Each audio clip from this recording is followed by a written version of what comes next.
All right, everyone. So chapter 2 officially starts today, and chapter 2 is looking at the air that we breathe. So take a deep breath in and let it out, and realize that you just absorb some oxygen from the air from your inhale, and on your exhale, you put out more carbon dioxide than what you inhaled. So there's an exchange of chemistry going on just there in breathing every day. All right, big picture ideas that are going to be covered in chapter 2. You're going to be looking at naming compounds, so naming covalent compounds. That's going to be two nonmetals that bind together. You're going to be looking at bouncing and writing chemical equations. You're going to look at the composition of the air, the atmosphere. You're going to label and learn about the different layers of the Earth's atmosphere and a little bit of the history of how it has evolved over time. And then lastly, we're going to put in a lot of information about the different pollutants that are in the air and how that can affect our health. So that could be either indoor air pollutants, like burning onions or burning something on the stove or in the oven.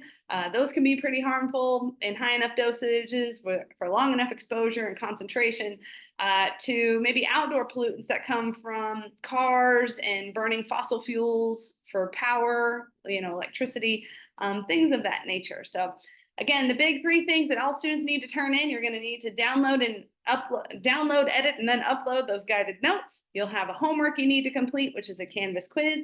And then you have the graphic. And this graphic assignment is just to take anything that you want and turn it into the three different domains of chemistry.